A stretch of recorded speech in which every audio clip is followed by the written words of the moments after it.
예, 둘째 시간 시작하도록 하겠습니다.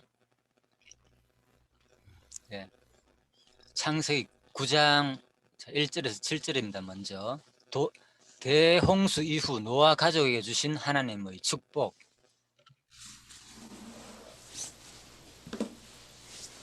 자, 창세기 9장 보면은 이제 노아가 실수하는 부분이 사실 확 드러나잖아요, 그죠? 창세기 9장 그러면은. 그런데 이제 앞부분 보면은 이제 하나님의 이제 축복 부분이 아주 강하게 드러납니다. 그래서 자, 1절 보겠습니다. 하나님이 노아와 그 아들들에게 복을 주시며 그들에게 이르시되 생육하고 번성하여 땅에 충만하라. 자, 1절을 읽으니까 어떤 느낌이 듭니까? 창세기 1장 예, 창세기 1장 28절 느낌이 들죠. 그죠? 예, 너무나도 흡사하잖아요. 예, 그래서 복을 주시며. 예, 그렇죠. 거의 똑같죠. 예. 그래서 9장 이 부분은 이제 바로 하나님께서 바로 창세기 1장 28절 내용이 그대로 또 다시 이제 계속 똑같이 그 복의 내용을 이제 하나님의 그 은혜 언약을 그대로 계승하는 내용입니다. 자, 이렇게 보시면 되겠습니다. 그런데 이제 여기서 우리가 엘로힘 하나님이 그죠? 그들에게 복을 주시며 이렇게 됐잖아요. 자, 이 부분은 바로 엘로힘이라는 하나의 명칭이 이처럼 엘로힘이라는 명칭이 사용된 것은 이 세상을 통치하시는 자, 그래서 이제 하나님 자신이 이 세상을 뭐 한다는 거예요. 통치하고 다스린다는 거. 그런 개념이 확 드러난다는 거죠. 엘로힘을 이란 말 쓰는 자체가. 그래서 또 보존하기 위해 축복을 베푸시는 바로 하나님의 능히 감당할 수 있는 능력을 지니셨으며 이 세상의 주인이 되시는 창조주 하나님이심을 보여주기 위함이다. 1절 제일 첫 말이 뭡니까? 하나님이 나오잖아요. 엘로힘, 그죠? 하나님이 노아와 그 아들들에게 복을 주시며 자, 여기서 바로 하나님이라는 용어 자체가 바로 하나님 자기 능력을 드러낸다는 거죠. 능력을 지닌 분이 바로 이 세상의 주인이 되고 창조주 하나님이심을 마귀에요 보여주시기 위함이다. 그래서 성경은 모든 게 계시적인 차원에서 기록됐다 그랬잖아요, 그죠? 하나님이 어떠한 분이신가를. 그래서 1장 28절도 마찬가지지만 9장 1절 말씀도 바로 하나님의 그 전능하신 하나님 엘로힘을 우리들에게 보여주는 내용으로 확 기록됐다는 겁니다. 그 하나님이 우리들한테 뭐 했느냐? 바로 복을 줬다는 거예요. 복을. 바로 생육 번성하는 이 자체가 뭐라고요?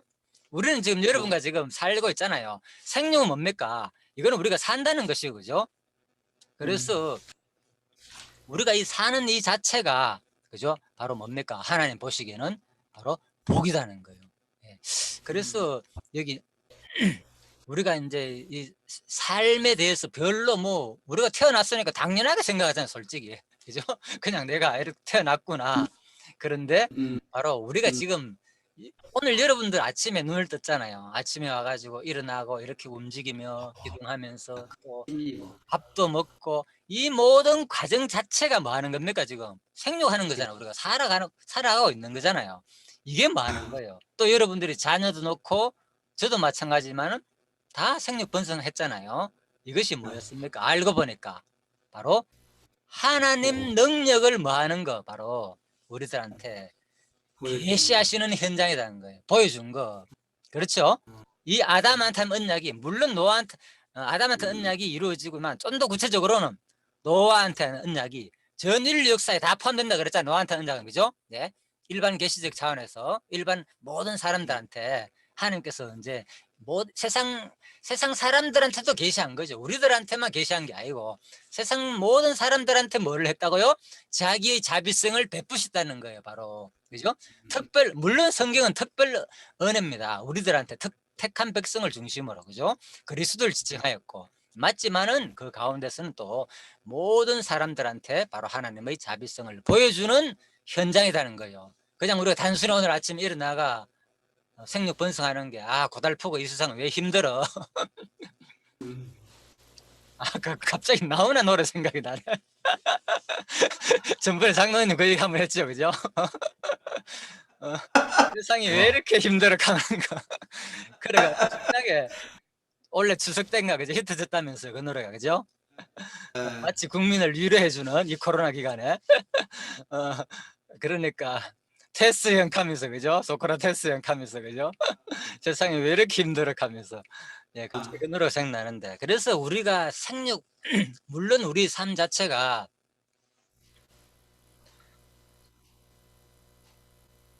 예, 우리 삶 자체가 생육 번성하는 이 자체가 단순한 것이 아니다는 거죠. 이게 아. 진짜 사실 우리가 핵심이에요, 핵심. 오늘 공부의. 그냥 우리가 그냥 노아 방주 때 뭐 노아가 뭐 하나님께서 구원해 줬는데 이렇게 또 인간은 타락할 수밖에 없구나. 맞잖아요. 술 먹고 방탕하는 모습이 나오잖아요. 그렇게 은혜를 베푼데도 불구하고 노아가 어떤 살았습니까? 아. 그건 그죠? 120년 동안 그래 그 방주를 준비하면서 얼마나 확신을 가졌습니까? 하나님께서 그죠? 직접 하나님이 나타나 가지고 노아한테 말씀했잖아요. 그러니까 노아 입장에서는 뭐 얼마나 하나님을 본 자는 다르다 그랬잖아요. 하나님 직접 만나면 여러분과 지금 이래 살겠습니까? 한번 생각해 보시라니까요. 하나님이 오늘 내 눈앞에 나타나 가지고 나한테 말씀하셨다. 그것도 계속 동행하면서 어떻겠습니까? 그 기분. 그러면 얼마나 확신이 생기겠습니까? 그죠? 진짜 그럼에도 불구하고 그럼에도 불구하고 예, 우리의 모습이 그렇다는 거예요. 자, 그래서 보통 이제 구장 같은 경우에 하면은 설교하려면 이런 식으로 많이 하겠죠. 그럼에도 불구하고 하나님은 이 자비성, 예, 맞습니다.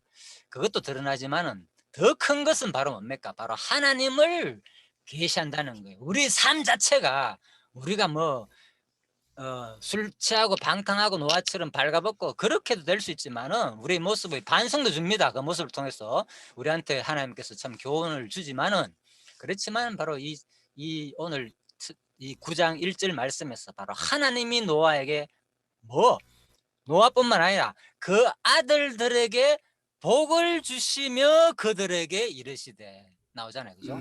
예, 그래서 우리가 지금 오늘 여러분과 제가 이렇게 그냥 하루가 별거 없어. 내 인생을 살아보니까 산 게 뭐 이런 업적도 없고 허영장님이 한번 저번에 그런 얘기 했습니까? 살았는데 뭐 이루놓은 것도 없고 내 삶이 뭐 그럴 수 있잖아요. 세상 사람들과 비교해 볼 때는 우리 모습이 너무 초라한 것 같기도 하고 그죠? 그런데 바로 하나님 입장에서는 뭐라고요? 너희들이 그냥 살며 지금 기도하는 이 자체가 뭐 나의 축복이라는 거예요. 엄청난 또 자기 계시고 그죠? 자, 그래서 오늘 9장 1절 말씀 우리한테 생육 번성한다는 이 자체가 우리가 살고 있는 이 자체만 해도 그냥 뭡니까? 하나님의 엄청난 은혜, 하나님의 복을 지금 받고 있는 것이다. 자, 이렇게 생각했습니다. 그걸 실감이 안 날 때는요. 한번 목을 한번 짜보든지 숨을 당장 못 쉬게 한번 잡아보십시오. 당장 얼마나 하나님의 그 은혜를 느낄 수 있는지. 자, 그렇습니다. 아무튼 9장 1절입니다. 그래서 우리가 이렇게 생육하고 번성하여 땅에 충만하라. 그죠? 이것이 바로 이제 하나님 나라를 이제 영적인 내용입니다. 이것은 생육하고 번성하는 것은 육적으로 생육 번성하지만은 결국 뭡니까? 이것이 오늘날 우리들한테는 신약 시대 우리 택한 백성들한테는 바로 뭡니까? 하나님 나라의 확장이겠죠. 결국은 그죠? 예. 우리가 우리 존재의 의미, 존재 이유 뭐 그런 노래도 있잖아요. 그죠? 그래서 우리가 존재의 의미는 바로 하늘나라의 확장이다. 신약에 오면 그리스도에 대한 내용이잖아요. 그 생육번성한 내용이 사실 노아가 자기 자녀들이 생육번성한 내용은 장차 뭐 할래요? 바로 예수께서 이 땅에 오셔가지고 자기 택한 백성을 각 지체의 분량만큼 셈과 함과 야벳 오늘 내용이 그거잖아요. 그죠? 각 지체 분량만큼 마지막에 축복하는 내용이 되잖아요. 이게 뭐냐? 바로 그리스도가 이 땅에 오셔가지고 우리 택한 백성 각 지체 분량만큼 뭐 할 것? 바로 교회를 세우기 위해서 하늘나라를 확장할 내용이다. 자, 크게는 자 그렇게 보시면 되겠습니다. 물론 뭐 전 인류가 다 포함되지만은 그 핵심은 바로 택한 백성 특히 셈을 중심으로 해가지고 그죠? 바로 특히 마지막 셈의 그 계보가 이어지잖아요. 마지막 아브라함까지 나오잖아요. 그죠? 예, 이게 오늘 족보가 그래서 이제 11장까지 쭉 나간 마지막 이제 아브라함까지 나오잖아요. 그죠? 아브라함, 그리고 12장부터 아브라함이 바로 탁 등장하잖아요. 자, 그렇게 보시면 되겠습니다. 9장 1절 조금 더.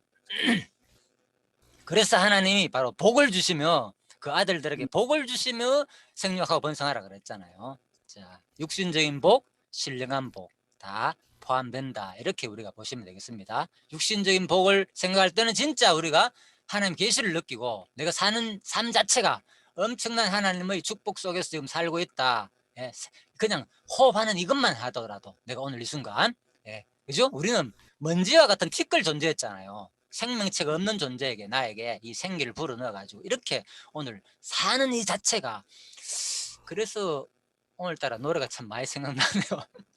그 추가열 노래, 그죠?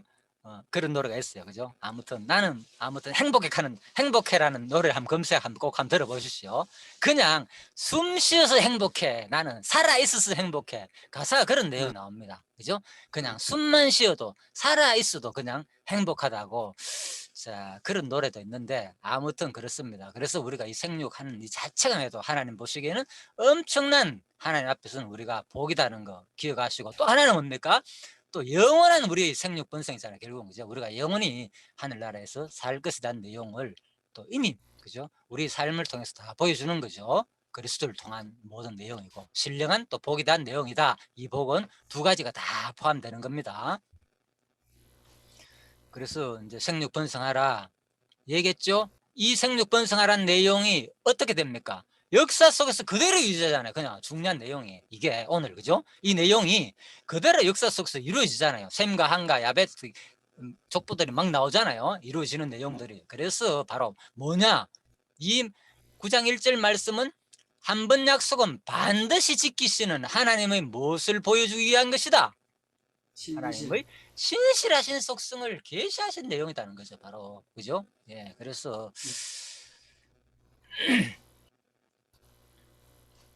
이제 바로 하라 그랬잖아. 충만하라. 다 명령문이잖아요. 그래서 이런 것들이 뭡니까? 바로 언약의 방법은 뭐라고요? 명령을 통해서 자기의 속성을 계시한다. 왜 그렇게 명령하느냐? 그죠? 전부 다 하나님 자기 신실성을 특히 계시하기 위함이다. 그죠? 모든 생물 다스리라는 거. 자, 그런데 여기 좀 차이가 있습니다. 우리가 배운 대로 과거 본문에서 과거 아담에게 주신 축복 가운데 포함된 땅을 정복하라, 바다의 고기와 공중의 새와 땅에 움직이는 모든 생물 다스리라 했을 때 뭡니까? 모든 생물을 이 다스리라는 내용은 없잖아요. 그죠? 지금 뭡니까? 이제 그냥 앞으로 이 모든 생물이 너희를 무서워하게 되고, 뭐라고요? 이 모든 생물은 너희 밥이 될 것이다, 그 말이잖아요. 네, 그래서 이 에덴 동산에서 모든 생물을 다스리는 개념하고 다르죠. 그때는 그냥 와가 자기들한테 이름을 다 지어짓고 아담과 얼마나 행복했습니까? 쉬운 말로, 그죠? 진짜 영적인 어떤 그런 통치를 다 받았잖아요. 자, 그래서 아담이 그렇게 좋게 진짜 어떤 그런 식으로 다스리다가 여기 와서는 뭡니까? 이 다스림은 개념이 다르죠. 생육 번성하기 위해서 너희들을 무수한다 그랬어요. 모든 생물들이 사람을 무수하게 되는 거예요. 그리고 그래야만이 뭡니까? 잡아먹을 수 있게 되잖아요. 잡아먹지 않고 사실 뭡니까? 호랑이나 여러 가지 짐승들이, 예, 강아지나 개들이 얼마나 지금 뭐 진돗개나 사납습니까? 진짜 저는 집에서 봤거든요. 막 싸우는 거만 진짜 막 이거는 막 얼마나 무서운지 모릅니다. 막 피 터지게 싸워요. 거짓말 아니고 완전히 막 그 사나운 이빨들이 막, 이야. 그런데 그런 동물들이 사람은 무서워한단 말입니다. 잘 들어 말을, 예를 들면 그죠? 그래서 이런 걸 보면 야, 진짜 바로 이게 뭐냐, 바로 하나님의 말씀이 그들의 역사 속에서도 이루어지는 것을 우리가 볼 수 있다는 거죠. 아니면은 뭡니까? 솔직히 동물들이 다 우리를 두려워하지 않고 오히려 동물을 해칠 수 있잖아요. 물론 해치는 동물도 있죠. 그래서 타락함으로 말미암아서 서로가 이제 사람의 밥이 되니까 동물 입장에서 자기를 보호해야 될 거 아닙니까? 본능적으로. 그래서 달라드는 것이지 실질적으로는 뭐 한다고요? 동물 자체는 모든, 그죠? 물고기나 모든 살아있는 생물 자체는 무엇을 두려워한다? 바로 인간을 두려워하게 돼 있다는 거예요. 그런데 이제 사람이 뭡니까? 자기를 해치려고 하니까 본능적으로 뭡니까? 바로 사람을 잡아먹고 또 아니면 너무 배가 고파 보니까 또 잡아 먹을 수도 있고. 근데 그렇다 그런 말입니다. 자, 해치니까 흥분은 둘이 한다 이게. 그래서 이제 타락한 후에는 이러한 권세 유행이 이제 좀 변형됐다는 거죠. 창세기 1장의 그 언약과 바로 그죠. 지금 9장의 내용이 조금 차이가 난다 이런 내용입니다. 그리고 2절입니다. 땅의 모든 짐승과 공중의 모든 새와 땅에 기는 모든 것과 바다의 모든 고기가 너희를 뭐라고요? 두려워하며 너희를 무서워하리니. 그렇잖아요. 만약 이것이 거짓말이라면 그렇잖아요. 아니던데 이렇게 하면 물론 그런 현상은 드러나는 거잖아요. 그죠? 이미 다 인간도 타락했고 동물도 다 하나님께서 저주를 했기 때문에 이미 사람한테 뭡니까? 밥이 되니까 그들도 본능적으로 가만히 있겠습니까? 자, 하나님께서 그를 만들어놨죠. 그렇지만은 인간들이 뭡니까? 동물들을 잡아먹을 수 있는, 그죠? 붙였다는 거죠. 너희 손에 붙이웠다. 자, 그런 내용입니다. 그래서 바로 예전에는 바로 에덴 동산에서 뭡니까? 영적 권위로 생물을 다스리던 인간은 그 지위를 상실하게 되었고, 오히려 이제 뭡니까? 바로 하나님께서 생물 안에 부여하신 두려움이 인간과 생물 간의 관계를 유지하는 새로운 유형을 가져오게 바로 한 것입니다. 두려움과 인간과 서로 이제 잡아먹으려고 하고 하나는 안 잡아먹히려고 하고 이런 관계가 당연히 이제 유지된다는 거죠. 본능적으로. 이거는 동물과 또 사람 관계뿐만 아니고 사람과 사람 관계 속에서도 이루어지는 거예요. 사실 보면은. 그렇잖아요. 한 인간을 잡아먹으려 하고 또 한 인간은 절대로 안 잡아먹히려 하고 동물들 사이도 마찬가지고 사람들 사이도 마찬가지인 거예요. 이거는 뭡니까? 바로 타락 후에, 그죠? 하나님께서 뭡니까? 무엇이 생겨가지고 먹으면 정령 죽으리라. 뭘 먹으면 선악을 아는 과일을 먹으면. 그래서 누구에게나 뭐가 있습니까? 자기의 기준 선과 악이 있는 거예요. 그래서 상대방을 잡아먹을 수밖에 없는 거예요. 인간은 본능적으로. 예? 자기 견해가 최고고 내 말 안 들으면 죽이고 그래야 된다니까 인간들은. 그죠? 동물도 똑같잖아. 이 또한 죄로 인해 무질서해진 세상에서 인간을 보호하시려는 하나님의 은혜의 방편이다. 그렇죠? 생물 자체가 동물들이 사람을 두려워한 이유가 하나님께서 뭐 했습니까? 생육 번성할 언약을 했는데 만약에 동물들이, 그죠? 동물들이 많았겠어요. 방주에 사람이 많습니까? 훨씬, 그죠? 예, 동물들이 많았을 거 아닙니까? 예를 들면. 그러니까 당연히 동물들이 나오자마자 사람 배고파가 다 잡아먹을 수 있잖아요. 그러면 어떻게 됩니까? 노아와 그 8 식구들은 어떻게 됩니까? 그 동물들한테 다 잡혀 먹을 수도 있잖아요. 따지고 보면 나오자마자 풀어놨는데, 그죠? 만약에, 그죠? 그때부터 전부 다 사람 뭡니까? 노아한테 저것들이 너희 밥이 된다 캐낼 순간 동물들이 어떻게 씁니까? 아니야, 내가 먼저 잡아먹으면 되잖아요. 동물들도. 그런데 어떻게 합니까? 바로 동물들한테 뭘 줬어요? 바로 인간을 그렇게 노화를 해치지 못하게 하게 뭘 줬다고요? 바로 두려워하는 마음을 주었다는 거죠. 동물에게. 그렇죠. 그래야만이 뭐가 유지되는 겁니까? 하나님 노아를 보호하는 방주에서 나온 의미가 있지. 1년이 넘게, 그죠? 방주에서 고생해가 나왔는데 나오자마자 동물한테 다 잡혀먹었다 생각해 보시죠. 따지보면 말이 안 되잖아요. 그래서 이런 것들이 다 하나님께서 부여하신 인간을 보호하기 위한 하나의, 이것도 하나의 은혜다.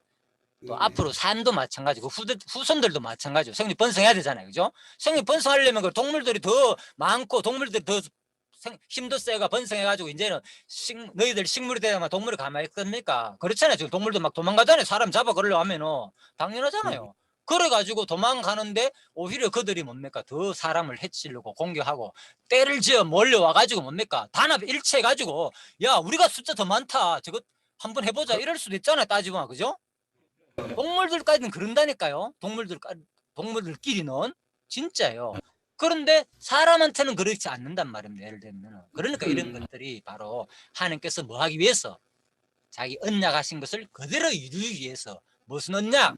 생육 번성하라고 하신 바로 하나님의 언약을 그대로 이루기 위해서 사람한테 하는 언약을 이루기 위해서 동물한테 특별히 그런 두려운 마음을 주었다고 우리가 볼 수가 있는 거겠죠. 그죠? 그리고 장차 그리스도께서 재림하셔서 모든 죄악의 세력을 척결하실 때에는 에덴 동산에서 이미 구현한 바 있는 인간과 동물이 완전하게 상호 조화를 이루는 평화의 시대가 도래할 것이다. 나중에 그렇잖아요. 그래서 이런 것들이 완전히 죄악이 이제 그치게 되면은 나중에 어떤 일이 일어나느냐. 이리가 어린 양과 함께 거하며 젖먹이가 아이가 독사의 구멍에서 장난치며 그러니까 아이들을 데리고 논다는 거예요. 에덴 동산은 그랬잖아요. 모든 동물들 아담한테 와가지고 제 이름 지어주세요 했잖아요. 쉬운 말로. 그죠? 예, 그러니까 얼마나 좋겠습니까?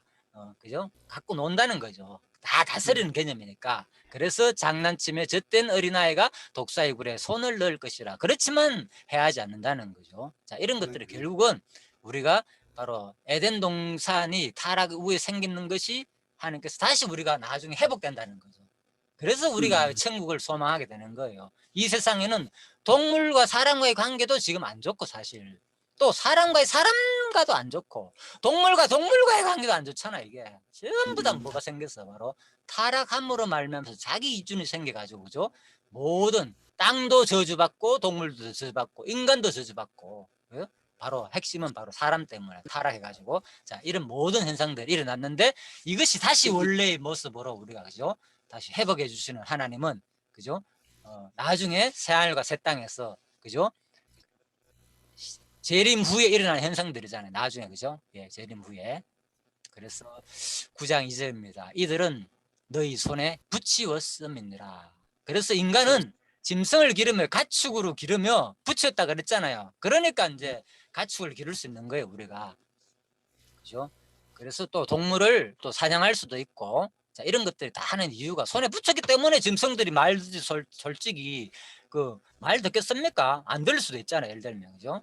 자 그런 말들입니다. 그래서 하나님께서 가축과 동물들도 종류대로 따로 만들었어요 보면 그죠? 우리 창세기 때 배웠잖아요. 그죠? 그 가축도 만들고 또 뭡니까? 들짐승도 만들고 하나님께서 다 용도에 따라가 다르게 아예 처음부터 만들어 놨는 거예요. 사람에게 가까이 기르는 가축의 용도로도 만들고 자, 또 동물들도 들짐승으로도 만들었다.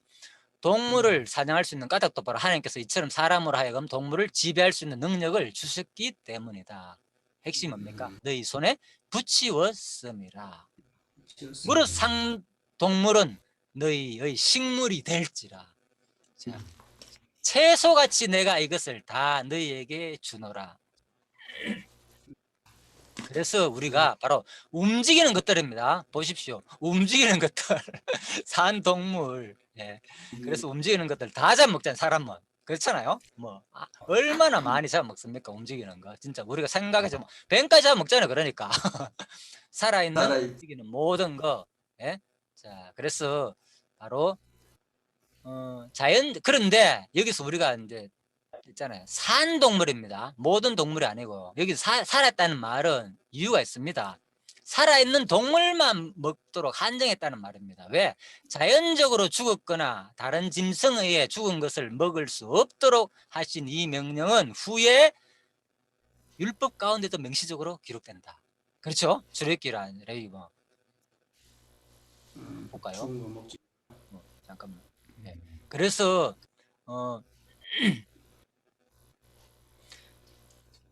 산 동물만 먹으라 그랬잖아 하나님께서. 그죠? 산 동물만 너희 뭐가 된다. 바로 그게 된다. 여기 나오잖아. 출애굽기 볼까요? 출애굽기 22장. 너희는 내게 거룩한 사람이 될지니 잠깐만요. 네. 내게 거룩한 사람 될지니 덜에서 짐승에게 찢긴 것의 고기를 먹지 말고 또 레위기 22장 8절 자, 절로 죽은 것이나 저절로 죽은 것이나 그죠? 들짐승에 찢긴 것을 먹음으로 자기를 더럽히지 말라. 나는 여호와니라. 예, 그렇죠. 그래서 우리가 하나님께서는 바로 여기서 뭐 산동물만 먹어라 이런 것들이 이제 구체적으로 아까 계시 짐승이라고 했잖아요, 그죠? 이런 것도 그 내용은 아니지만은 그리스도가 확 드러나는 건데 계시 짐승의 말은 이런 것들 조금 더 구체적으로 이제 이렇게 드러나는 거죠. 나중에 율법 속에서 자 그러나 고기를 그 생명체 피체 먹지 말 것이니라. 그래서 그런데 고기를 뭐라고요? 피체는 먹지 말라는 거예요. 왜 피체를 먹지 말라? 왜 피채 먹지 말라 그랬을까요? 하나님께서. 고기 먹으면 당연히 피채 먹을 수 있잖아요. 생고기가 근데 맛있잖아요. 특히 그죠? 육회 얼마나 맛있습니까? 그죠? 바로 그런 것들 피, 좋아하잖아요. 그런데 순대 왜 먹지 않습니까? 피채 먹지 말라 그랬을까요? 자, 그래서 이런 순대도 것들이 바로 일단은 1차적입니다. 1차적인 거. 예, 고기를 피채 생명된 것을 먹게 된다는 자체는 뭡니까? 바로 어떤 생명의 존엄성을 우리가 좀 무시하는 경향이 있잖아요. 피채 먹는다는 것 자체가. 잡자마자 피채 먹으려면 어떻게 됩니까? 노루 잡자마자 바로 뭡니까? 진짜 뭐 바로 핏바다 먹는다 하더라고요. 진짜. 그런 현상들, 이런 것들이 이제 생명의 존엄성을 바로 경시하는 거고, 또 바로 생명을 경시하는 것을 일단 막기 위함이다. 바로 사람의 피뿐만 아니라, 그죠? 짐승의 피까지, 이 짐승의 피를 통해서 먹지 말라는 것은 피 자체가 뭐를 말하는 겁니까? 생명을 말하는 거죠. 생명, 그죠? 피에서 모든 생명이 유지되잖아요, 그죠? 피가 우리가 이제 흐르게 되고, 피가 잘못되게 되면 결국은 뭡니까? 피 속에 뭐만 있습니까? 뭐 적혈구와 백혈구를 통해서 뭡니까? 모든 바이러스들 다 지금 잡아먹고 있잖아요. 예? 예. 다른 거 없어요. 피가 바로 생명의 기운이거든요. 우리 여러분과 지금 뭐 여러 가지 세포들이 막 몸속에 지금 뭐 코로나 바이러스 안 좋은 기운들이 들어오잖아요. 그러면 전부 다 우리 몸속에서 면역이 있어가지고 새로운 바이러스도 다 잡아먹고 있거든요. 지금 여러분 모르지만은, 그죠? 저도 모르지만은 얼마나 신기합니까? 지금 내 속에는 그걸 막 하고 있는 거예요. 그래서 우리가 지금 살고 있는 거거든요. 그래서 바로 생명의 모든 생명의 핵심은 피거든요. 피. 자, 그래서 바로 이 또 생명을 함부로 다루게 되면 결국 뭡니까? 또 사람도 함부로 다루게 된다는 거죠. 그래서 동물을 통해서도 너희가 피를 항상 피는 먹지 말고 좀 조심해라, 그런 말입니다. 그래서 바로 생명의 주인이 바로 하나님이므로 비록 짐승이라 할지라도 하나님 주권에 속하여 생명을 함부로 취급할 수 없음을 또 이 이제 실제로 여기 나오는 뭡니까? 자, 성경 출애굽기 22장, 레위기 22장 8절 이런 내용 속에서 이미, 그죠? 하나님께서 다 다루었다. 그래서 이런 것들이 아시잖아요. 짐승이 불쌍해가지고 어찌 이제 로마서에서 나오는 겁니까? 그럼 바울이 그 인용하잖아요, 그죠? 일하는 소에게 망을 씌우지 말라는 말이 있잖아요. 예. 그것을 어떻게 했습니까, 사도 바울이? 짐승이 진짜 하나님께서 그 말이 과연 짐승을 위하겠느냐, 그런 말 하잖아요. 바로 뭐 일하는 소에게 망을 씌우지 말라는 이런 말들은 전부 다 누구 이야기냐? 바로 복음 전거자들에게 뭡니까? 하나님께서 틀림없이 뭐 입에 거미줄 안 친다 그 말인 거예요. 틀림없이 다 먹이고 살리게 할 테니까 걱정하지 마라. 그 얘기를 그대로 인용하잖아요. 그러니까 구약에 이 모든 짐승을 보호하고 짐승을 하는 것은 짐승 자체의 생명을 어떤 보호하는 게 목적은 아니다는 거죠. 모든 것이 바로 그리스도를 통해서, 그죠? 그리스도를 통해서 바로 장차 뭡니까? 바로 우리 택한 백성 교회가 번성할 일에 방해되는 요소는 없다는 거예요. 그걸 하나님께서는 바로 우리 생명을 유지시켜 주겠다, 그 말입니다. 그죠? 짐승의 생명도 유지시켜 주는데 쉬운 말로 왜 택한 백성 너희들의 생명을 유지시켜 주지 않겠느냐, 그죠? 그 얘기입니다. 그래서 사도 바울이 단호히 구약을 끌어와 가지고 해석하는 거예요. 그러면 뭡니까? 우리가 다른 것도 마찬가지로 그렇게 해석하면 될 거 아닙니까? 그죠? 예, 똑같이. 이런 것이 바로 이제 추론적 모형이죠. 그죠? 추리적 모형. 이미 구약에서 본론적으로, 그죠? 본능적 모형을 한 걸 가지고 사도 바울이 하나의 예를, 그죠? 소의 생명을 보호하라 얘기했을 때는 그런 다른 짐승을 보호하는 것들 똑같은 개념으로 우리가 이해하면 되잖아요. 이런 것이 바로, 그죠? 본능적 모형을 그대로 추리적 모형으로 우리가 적용하는 거죠. 모형론을 할 때. 자, 그래서 우리가 성경을, 구약을 바로 그리스도로 보는 겁니다. 모든 내용들, 이런 것들도. 자, 그렇게 보시면 되겠습니다. 아무튼.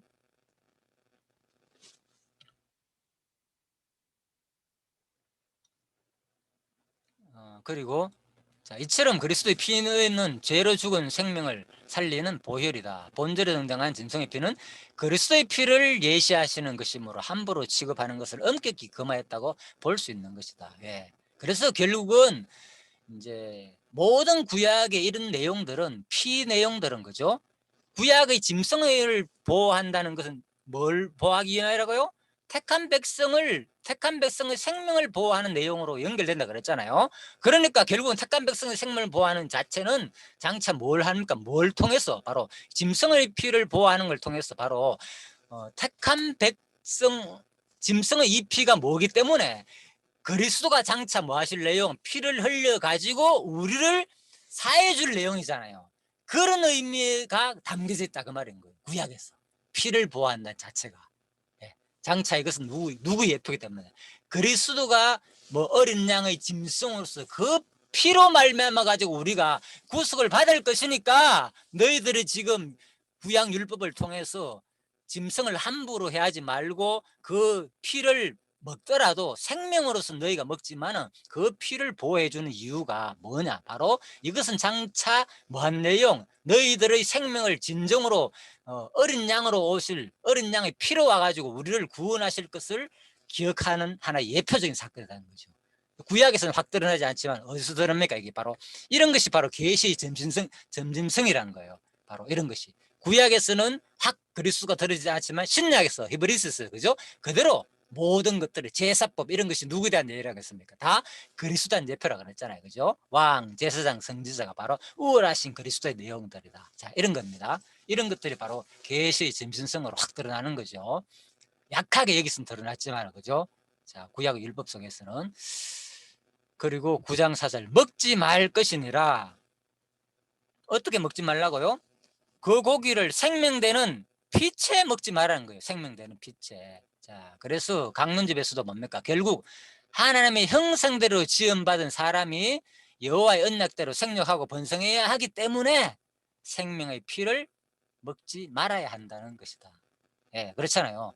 예, 그래서 이런 것을 통해 가지고 바로 뭐기 때문에 생명을 계속 유지해야 되잖아요. 그죠? 그래서 이 피를 좀 보호하고 그래서 레위기라 그런 데 출애굽 보면 구체적으로 뭡니까? 그 누구를 어떤 짐승을 잡을 때 그죠? 새끼만 잡지 어미까지 잡지 마라 그랬잖아요. 어미까지 모조리 다 잡아 죽이면 뭐가 됩니까? 그 씨가 말라버리잖아요. 짐승의 씨가. 그러면 그 어미가 알도 못하게 되고 또 생명을 유지 못하게 되면 결국은 뭐가 됩니까? 바로 사람이 그것을 식물로 삼는데 우선 당대에는 뭡니까? 나에게 식물이 되지만은 그 후대에는 그 종류가 멸종이 돼버리면 뭡니까? 결국은 먹지 못하게 되는 거잖아요. 그 식물을. 그래서 그 짐승을 잡을 때 그죠? 새끼만 취하고 어미면 남겨두라. 그런 말이 있잖아요. 자, 그 말입니다. 이런 것들이 뭐냐? 결국은 바로 하나님의 형상대로 지음받은 사람이 여호와의 언약대로 생육 번성해야 하기 때문에 바로 이 생명의 피를 먹지 말아야 한다는. 그래서 짐승을 보호하는 차원에서 무조건 그런 피를 항상 생각하면서 그죠? 피를 먹지 말다는 것은 무조건 잡아가지고 피를 막 취하기 위해서 건강을 유지하기 위해서 그렇게 하다 보면 잔인하게 짐승이 살인되다 보면 점점점 뭡니까? 짐승이 개체가 되고 이 짐승을 식물로 좋은 것은 뭡니까? 사람을 보호하기 위해잖아요. 사람이 생육 번성하기 때문에 결국은 너희들한테 영향이 미친다. 그런 말이겠죠. 자, 핵심은 뭐였다고요? 바로 택한 백성 하나님 생육 번성하는 데 관점이 있다는 거죠. 짐승 자체가 그죠? 짐승 자체를 보호하는 것이 목적이 아니다. 그런 내용입니다. 자, 5절. 내가 반드시 너희 피 곧 내 생명의 피를 찾으리니 짐승이면 짐승, 사람이면 사람, 형제면 형제에게 결국은 찾는다. 자, 또 이 말은 무슨 말이냐? 뭐 어떻게 찾아야 되느냐? 한번 볼까요? 자, 이것은 장차 성도 구원의 근거가 될 그리스도의 보혈의 가치는 절대 훼손될 수 없는 고귀한 것임을 예시하는 것이기도 하다.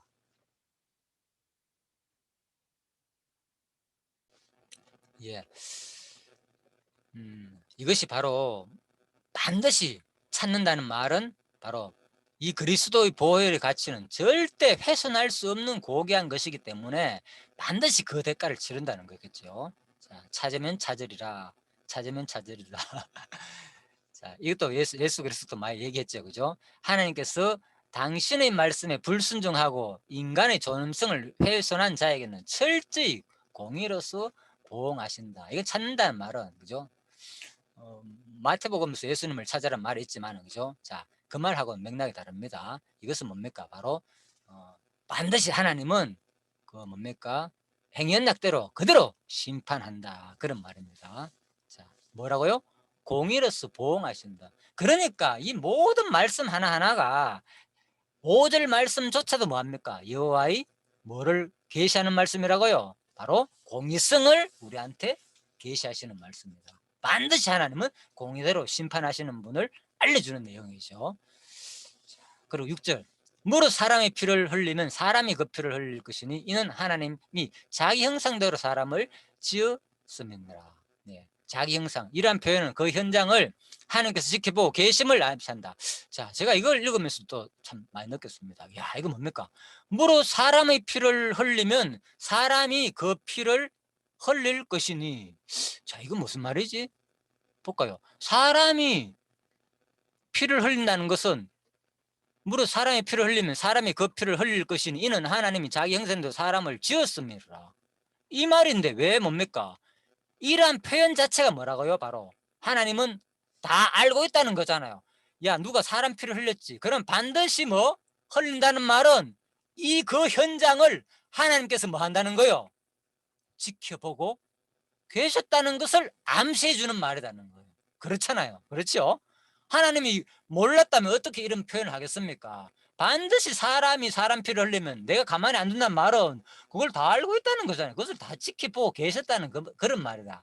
그렇죠? 예. 그래서 우리가 이런 말씀을 들을 때, 야, 진짜 철저하게 율법이 그냥 뭐 그냥 던져놓은 말이 아니고요. 하나님이 그 속에서 살아 생생하게 역사하고 계신다는 거예요. 그 말씀 하나하나에게는. 그죠? 예. 공의의 말씀이든 심판의 말씀이든 아니면 또 사랑의 자비의 말씀이든 간에 그 모든 역사 속에 하나님은 자비를 베풀 때도 마찬가지고 심판하실 때도 마찬가지고, 그 하려면 어떻게 됩니까? 그 현장에서 지켜봐야 될 거 아닙니까? 그래야 알지. 그래서 마지막에 뭡니까? 생명책에 다 기록됐다 그랬잖아요. 생명책이 두 가지가 있어요. 하나는 뭡니까? 모든 것을 심판하는 기록이 있고, 하나는 뭡니까? 명단이 있는 거예요. 하늘나라에 들어갈 명단. 요한계시를 보면 마지막에, 그죠? 과거에 잘못했던 것 모든 것 기록된 것이 있고, 그죠? 그래서 하나님께서는 불택자에게는 반드시 모든 잘못을 근거로 해가지고 딱 심판하는 것이 마지막에 요한계시록에 그대로 성취되는 거죠. 이런 말씀도, 그죠? 예. 그래서 그렇게 이제 우리가 보시면 되겠습니다. 9장 6절. 그래서 무릇 사람의 피를 흘리면 사람이 그 피를 흘릴 것인 이는 하나님이 자기 형상대로인데 창조됐다, 그 말입니다. 그래서 사람이 그 피를 흘린다는 거, 반드시 이는 범죄한 사람을 처벌할 수 있는 재판권이 절대 공의를 지니신 하나님으로부터 인간에게 위임되었음을 보여준다.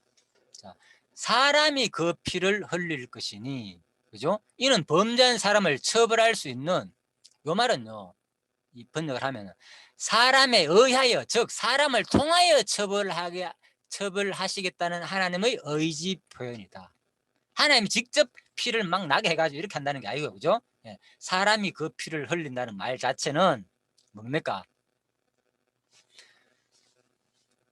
이는 바로 사람에 의하여 그 사람을 통하여 처벌하시겠다는 하나님의 의지 표현이다. 하나님께서 직접 막 나와가지고, 그죠? 예, 그렇게 한다는 게 아니고, 그죠? 이는 범죄한 사람을 처벌할 수 있는 재판권이 절대 공의를 지니시는 하나님으로부터 인간에게 위임되었음을 보여준다. 그래서 하나님의 역사 섭리는요, 물론 특별 계시로 하나님께서 절대적으로, 그죠? 뭐 기적과 표적을 통해서 바로 직접 하시는 것도 있고, 그렇지만 일반적으로는, 그죠?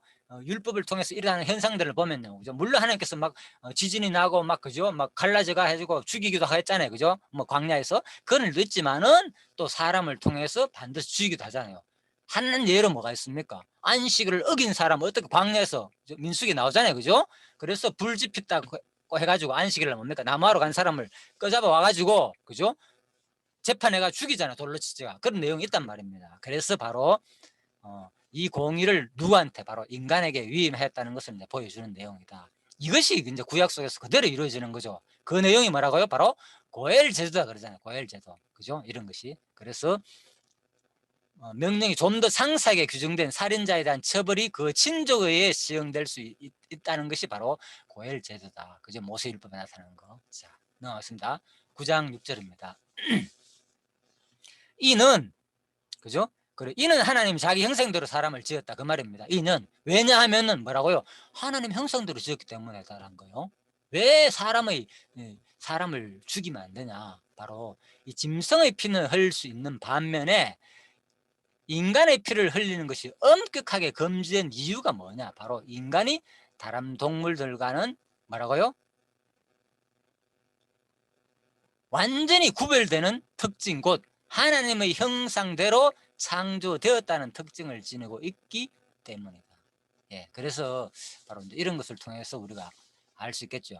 하나님의 형상대로 특별히 창조되었다 그런 말입니다. 그래서 뭐 하나님 형상에 대해서는 여러 가지 워낙 이제 사실 제가 이제 창세기 그 1장 26절에서 자세히 다뤄야 되는데 사실 자세히 다루지 못했습니다. 네, 그래서 그냥 이 부분은 특별히 나중에 따로 뭐 어떤 성경 Q&A 시간을 통해서 아마 좀 다룰까 생각 중에 있습니다. 이런 것들은 중요한 개념이기 때문에요. 그래서 일단은 뭐 큰 내용은 그렇습니다.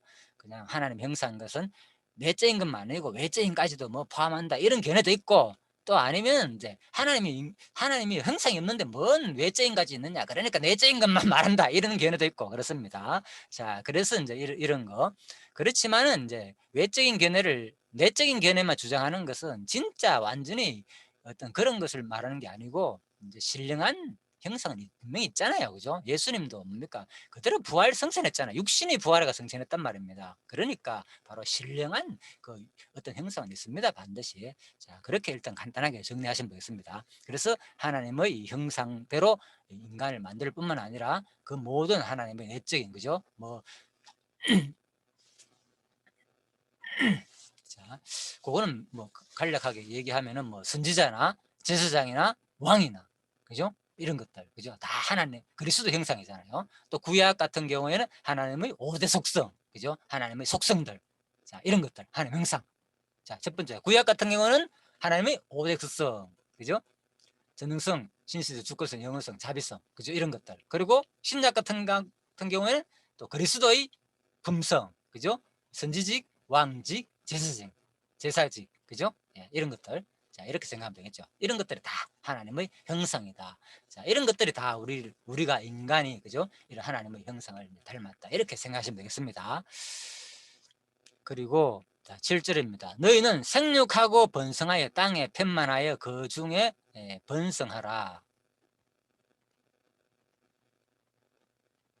그 중에 번성하라 하셨더라. 앞부분 한 내용이죠. 그렇기 때문에 바로 하나님 형상을 닮아가지고 생命번성하기 때문에 너무나 소중한 내용이잖아요. 그래서 죽이면 안 된다는 거죠. 자, 그런데 바로 요거 한번 읽어볼까요? 너희는, 자, 요 말은 그리고 너희들이란 의미로 되어 있습니다. 그리고 9장 7절은 너희는 생육하고 번성하여 땅에 편만하여 그 중에서 번성하라 하셨더라. 자, 이 말씀입니다. 자, 이 말은 인류의 시조 아담이 인류의 제2시조가 된 노아와 그의 아들이 바로 과거 아담에게 주었던 생육하고 번성하라 충만하라 1장 28절이죠. 란 축복을 구체적으로 성취할 자들이기 때문이다. 이것도 똑같은 앞부분의 개념을 끌어오죠. 창세기 1장 28 너희는 9장 7절 너희는 생육하고 번성하라. 이 말이 뭡니까? 바로 창세기 1장 28절 똑같이 성취할 자들이기 때문에 그런 본문의 바로 뭐 뉘앙스가 있기 때문에 그것을 살리면 전에는 그들이었으나 이제는 너희들이다 이런 뜻인 거예요. 전에는 누구였기 때문에 그들이었으나 누구 아담한테 그렇게 생육 번성하라 했지만 이제는 너희 제2의 그죠 후손 너희들이 바로 이제 해야 된다 그런 말이겠죠. 그런 뉘앙스가 있다는 거죠. 바로 창세기 바로 9장 7절 말씀이 너희는 생육하고 번성하여 땅에 편말하라 그 중에서 번성하라 하셨더라. 이 너희는라는 이 말 자체에서, 그죠? 그리고 너희들은, 그죠? 그러니까 옛날에 아담도 그렇게 했지만은 이제는 너희들도 그렇게 하라. 그런 뉘앙스가 있다. 그런 말입니다. 아무튼 너무 자세하게 주석에서는 설명되어 있습니다. 그래서 좀 간략하게 넘어가야 되겠습니다.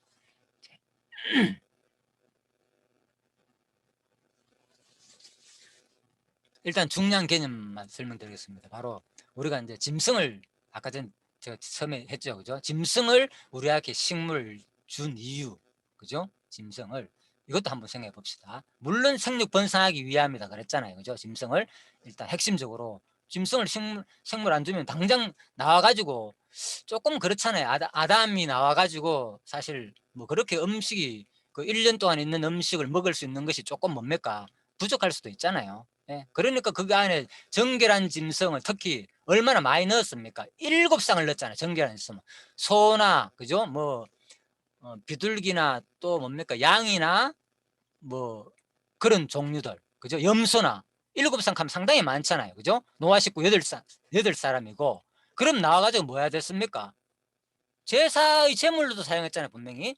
제사의 제물로도 사용하고 또 뭐, 그들이 뭐 한다 그랬어요? 너희 식물이 된다 그랬잖아요. 예, 그러니까 노아가 나와가지고 그들을 양을 기르면서 쌍을 나가 일단 새끼를 쳐야 될 거 아닙니까? 그런 가운데서 그들을 또 잡아 먹어야 되잖아요. 다. 그러니까 하나님께서 1차적으로 그 모든 그 짐승들을 심지어는 또 정결한 짐승만 잡아먹는 것이 아니고 또 뭐였겠습니까? 네, 불결한 짐승들도 다 이제는 식물로 주었기 때문에 얼마든지 잡아먹을 수 있잖아요. 자, 그 내용들입니다. 그래서 아마 노아 홍수 끝나고 난 다음에 상당히 사실 하나님께서 그런 동물들이 바로 사람들에게 식물이 되지 않았냐. 바로 뭐 하기 위해서 바로 하나님 언약하신 말씀을 생육 번성하신 말씀을 바로 그대로 성취하기 위해서 자, 그런 내용입니다. 그런데 근본적으로 여기서 이제 핵심입니다. 바로 왜 짐승을 식물로 주었는가? 그래서 제가 이 부분에서 여기 뭐라고요? 창세기 1장 수신자를 우리가 생각해 보자는 거예요. 창세기 기록 목적이 뭐라겠습니까? 근본적으로 1차적인 수신자 쪽에서 기록 목적이 바로 뭡니까? 애굽에 종살이 하고 있던 이스라엘 백성들이 그죠? 그렇잖아요. 430년 만에 나왔잖아요. 나와가지고 그들이 뭐였습니까? 애굽에서 이방신들, 해와 달과 별들 전부 다 애굽의 그런 짐승들, 특히 그죠? 애굽 왕들의 왕관 속에서는 막 뭐가 있었습니까? 그 미라 그 발견된 그죠? 그 피라미드 보면 나오잖아요, 그죠? 그런 것 속에서 막 왕관 앞에 뭐였어? 뱀의 형상이 막 있잖아요. 그런 것들 전부 다 짐승의 형상을 섬겼단 말입니다. 또 하늘의 별들이나 이런 것들, 그죠? 태양이나 태양신을 많이 숨겼고, 그래서 이런 것들이 뭡니까? 동물이나 별들이나 이런 짐승들이 뭐냐고요? 바로 너희들 식물거리밖에 안 된다는 거죠. 이것도 내가 다 창조물이고 너희들이 식물거리니까 바로 창세기 기록 목적이 뭐냐? 바로 오직 근본적으로 나만 섬겨라. 그것들은 다 쓸데없는 것들이다. 예? 내가 너희들한테 식물로 줄 것들인데 너희들은 뭐 하느냐? 그걸 그래 섬기지 않나 과거에. 이제는 그거 하지 말라는 거예요. 쉬운 말로. 그죠? 자, 자, 그래서 우리가 이제 9장 내용이 상당히 창세기 1장하고 연관되죠. 그죠? 창세기를 기록 목적하고 9장에서 구체적으로 예? 이제는 그것들이 내가 만든 피조물이었고 1장에서 강조하는 것은 이제는 뭐 9장에서는 이것들 동물들 이거 다 너것들 먹을 거리밖에 안 되니까 절대로 뭐 하라.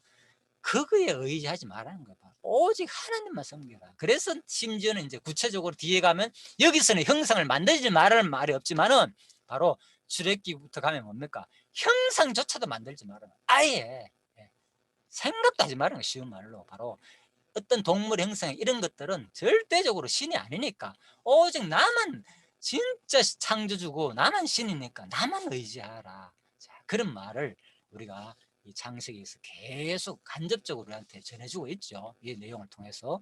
그래서 제가 이거 아까 처음에 말씀드렸죠. 짐승을 식물 준 이유가 뭐냐? 바로 1차적으로는 바로 생육 번성하기 위해서 주었고 환경이 좀 달라졌기 때문에 그죠? 자, 보호하기 위해서 주었고 그리고 또 하나는 바로 오직 진짜 오직 하나님만 그죠? 섬길 뿐이고 그 짐승이라는 것은 너희들이 식물거리밖에 안 된다는 것을 한 번 더 상기시켜 주는 거죠. 자,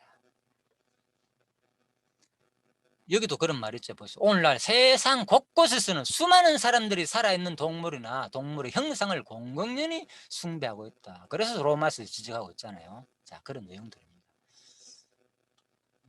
그래서 여기서는 아무튼 주석에서는 이제 창세기 기록 목적 하나님 피조다는 거, 자, 그걸 뚜렷이 확 드러내지 않아가지고 제가 생각이 나가지고 좀 드러냈습니다. 자, 그래서 바로 신명기 금방 말씀드렸죠. 4장 16절에서 18절 보면은, 그죠? 어떤 형상이든지 여자 형상, 뭐 새 형상, 곤충의 형상, 어조 형상 만들지 마라 그랬잖아요. 그런데 뭡니까? 인간들은 이거 다 만들어 생겼잖아요. 그죠? 가면은 물고기 형상 신이고, 그죠? 가나안 땅에 들어가면 전부 다, 특히 바벨 뭡니까? 블레셋 족 속에 생기는 신들이, 그죠? 주로 물고기 형상 신이었잖아요. 자, 이런 것들 전부 다. 자, 넘어갑니다.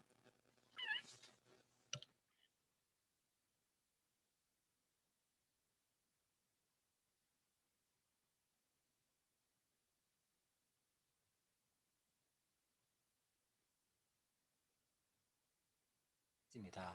동물 사랑하는 것은 바로 우리 인간들을 위한 핵심이다. 그런 말입니다. 바로 또 하나님이 주인이시다는 거, 그죠? 산림의 짐승들이나 천산의 생축이 다 내 것이고, 산의 새들도 다 나의 것이고, 들짐승도 내 것이기 때문에 우리가 이제 하나님 것이기 때문에 우리가 이제 동물 사랑하는 거죠. 모든 소유가 하나님이기 때문에 우리가 소중히 여기다는 거죠. 내 것이 아니기 때문에 이 생명의 주인이. 자, 그런 차원에서 생각하시면 되겠습니다. 살인도 마찬가지고 전부 다 생명의 주인이 하나님이시라는 거.